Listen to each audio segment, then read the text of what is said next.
자, 2024학년도 EBS 수능 특강 개념학습의 또 다른 현대시 작품이죠. 7강에 있는 보리피리를 진행하겠습니다. 전체 4개의 연으로 이루어져 있어요. 하나훈 시인의 작품인데 이 문둥병에 관련된 이야기가 좀 있죠. 나병이라고도 얘기했어요. 옛날 소록도에 그 나병 환자촌이 좀 있었는데 굉장히 서럽죠. 역사적인 인물 중에서는 그 세조 임금이 문둥병을 좀 알았었다라고 하는 그런 것도 있었죠. 피부가 막 썩어서 떨어져 나가는 그런 무서운 병입니다. 자, 일단 전체적으로 보면 여기에 다 드러나 있지는 않은데 필릴리리 하는 요 부분이죠. 규칙적으로 반복이 돼 있어서 마치 후렴구처럼 느껴져 있습니다. 뭔가 이제 보리피리의 어떤 운율감이 여기서 나타나기 시작하는데 보리피리를 갖고서 무엇을 얘기하려고 했을까? 아마 어린 시절에 대한 추억을 얘기한 것도 있을 수가 있고 그 다음에 어떤 그 인생에 대한 나름대로의 회한을 좀 얘기한 작품인 것 같다라고 하는 거죠. 한마디로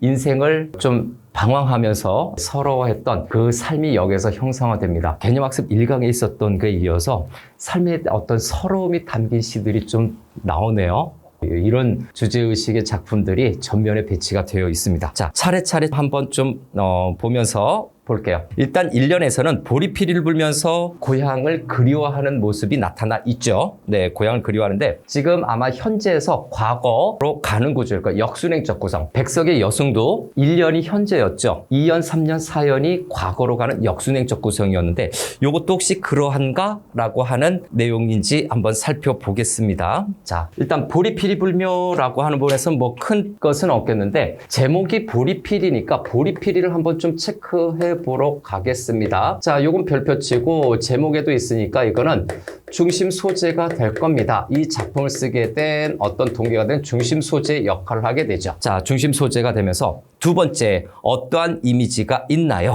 바로 한의 이미지를 형상화하는 거죠. 한의 상징물이라고 좀 봐야 될 것 같습니다. 정식 피리가 아니라 풀잎을 뜯어서 삑삑 부는 어떤 그 보리필인데 한의 상징물이다. 왜? 고향도 그리워하고 어린 때 그리워하고 인간사도 그리워하고 멀리 떨어져 있는 나병 환자의 심정이라고 생각해 보면 될 것 같아요. 그래서 여기 담겨져 있는 한의 상징인데 좀 더 구체적으로 보면 그리움, 한, 슬픔 뭐 이런 거겠죠. 그래서 고향을 그리워하는 거니까 네, 향수. 그다음에 여기 그리움이니까 과거 시절의 그리움, 향수, 그리움의 정서가 투영된 상징물로 볼 수도 있겠죠. 다음 네 번째. 5가지로 한번 정리해 볼게요. 그리고 저기 지금 1년이 지나서 과거의 어떤 일들을 생각하기 때문에 과거 회상의 매개체이기도 합니다. 그 다음에 5번째는 아무래도 이 보리피리 불면서 나름대로 뭡니까? 자신을 좀 위안을 하는 거겠죠. 그래서 보리피리가 바로 자기 위안의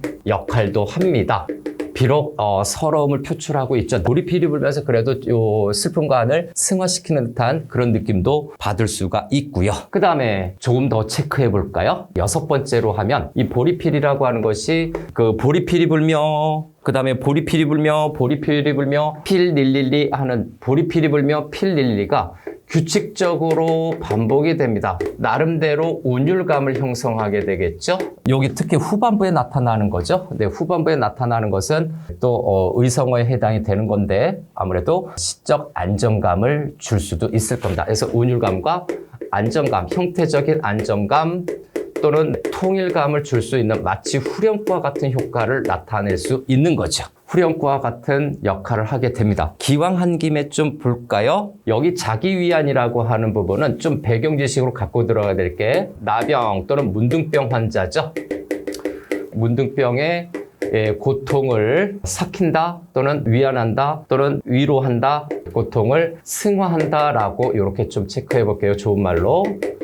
한마디로 문둥병 환자로서의 그 아픔과 슬픔을 보리피리 불면서 승화시키는 모습으로도 해석할 수 있습니다. 그 다음에 여기 고향 그리워인데 그리움의 대상이죠. 자, 이 봄언덕이라고 하는 것은 고향과 관련이 돼서 이 뒷부분을 먼저 봤어요. 고향의 긍정적인 이미지로 작용하는 것이 바로 봄언덕입니다. 봄에 생명력이 넘쳐가는 공간이겠죠. 그래서 고향을 그리워하는 건데 이 고향이라고 하는 것은 말 그대로 그리워하는 시적 화자가 그리움의 대상 첫 번째로 볼 수가 있고요. 요 그리워라고 하는 부분은 정서를 직접 제시하고 있습니다. 1년에서 아마 많은 내용을 좀 정리하게 될 거예요. 그 다음 필닐리리 하는 부분이죠. 이 부분도 또 별표 쳐야 되겠죠. 마치 이것도 규칙적으로 반복이 되죠. 후렴구의 성격이 있는 거예요. 후렴구라고 봐도 무방하죠. 규칙적으로 반복돼서 후렴구의 성격이 있다. 그래서 이 후렴구의 성격으로 보면 앞에서도 미리 얘기했죠. 네, 어떤 그 운율감을 형성하는 부분이죠. 운율감, 그 다음에 형태적인 안정감, 그 다음에 어떤 통일성을 갖추는데 뭔가가 도움을 주고 있네요. 여기에서. 자, 그 다음에 정서적인 걸로 보면 아무래도 문둥병 환자의 어떤 한과 슬픔의 정서를 어떻게 했다? 청각적으로 지금 제시하고 있는 겁니다. 이 청각적인 거에서 특히 뭐가 됩니까? 요거 음성상징어예요. 의성어가 되는 거죠. 그래서 보리필이 불며 필닐리리는 다음 년부터는 분석하지 않습니다. 2행과 3행만 또 파악하면 될 것 같습니다. 자, 그 다음에 3년으로 가면 어린 때가 그리워요. 어린 시절이죠. 그래서 여기에서는 과거로 들어가네요. 네, 과거 유년 시절이죠. 요게 바로 그리움의 대상 넘버 2가 되죠. 그 다음에 정서는 앞에서처럼 직접 제시하고 있습니다. 어린 때가 그리워 필닐리리라고 하는 부분이지요. 똑같아요. 여기도 똑같네요. 정서 직접 제시, 네, 과거의 어린 시절에 대한 그리움이겠죠. 그래서 여기에다 체크해 볼까요? 1년은 고향이네요. 네, 고향에 대한 그리움이 나타나는 부분이고, 그 다음에 여기 2년인가요? 자, 2년은 요 밑에다 써보겠습니다. 자, 2년은 어린 시절에 대한 그리움을 나타내고 있어요. 뭘로? 보리피리로. 해서 정서 유발의 매개체라고 볼 수가 있죠. 향수 그리움을 또는 과거 회상을 하게 하는 매개체가 바로 보리필이에요. 필닐리리는 앞에서 이미 해놨기 때문에 가볍게 넘어가고요. 다음에 3년으로 넘어가겠습니다. 3년으로 넘어가서 자, 보리필이 불며 필닐리리 하면서 또 뭐를 그리워했나요? 인환의 거리, 인간사가 그리웠다라고 얘기를 하고 있어요. 자, 3년. 그 다음에 미리 좀 체크할까요? 여기가 사연 이렇게 체크가 되네요. 자, 3년에서 보리필이 불며 인환의 거리라고 하는데 인환이라고 하는 것은 인간 세계라고 보면 됩니다. 그래서 인환은 인간 세계, 즉 속세라고 봐야 되겠죠. 그래서 나병, 문둥병을 앓지 않는 평범한 사람들의 세계라고 봐야 되겠죠. 왜? 자신은 평범하지가 않으니까. 문둥병 환자니까. 인간사 그리워라고 하는 건데 인간사 앞부분에서도 얘기했었죠. 그리움의 대상 3번째가 되는 거죠. 자, 그리워. 요거는 정서 직접 제시하는 거는 마찬가지네요.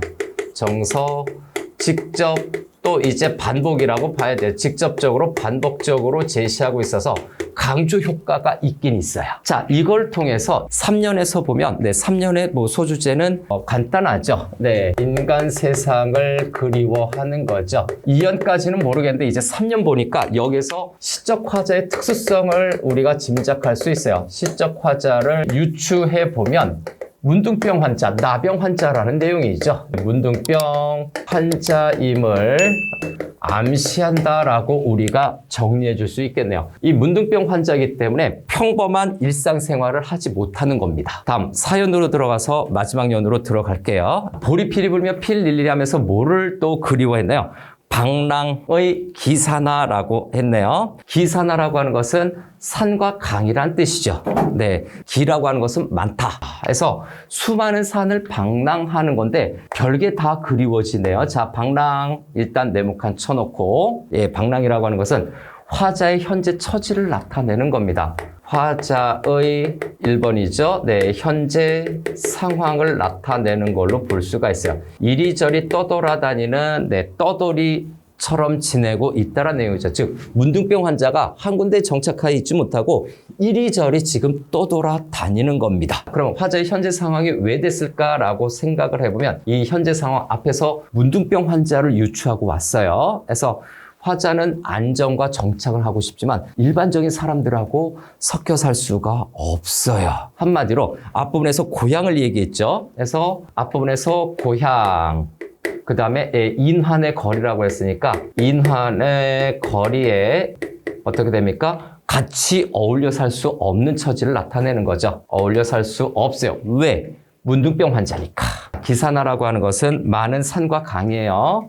자, 요거는 많은 산과 강이라는 뜻인데 그만큼 여러 곳을 유랑했다라고 우리가 정리해 줄 수 있죠. 눈물의 언덕을 지나라고 했네요. 자, 눈물의 언덕 세모 들어갈까요? 눈물의 언덕을 지나 필릴릴리 이제 이렇게 떠나가면서 눈물을 흘리면서 가는 모습입니다. 와, 슬프겠네요.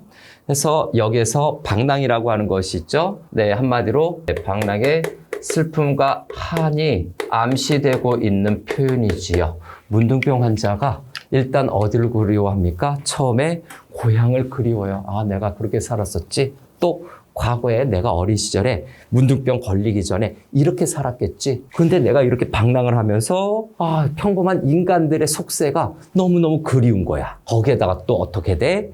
이렇게 방랑을 하면서 결국은 어떻게 됩니까? 눈물을 흘리면서 산 언덕을 지나가고 있는 모습이에요.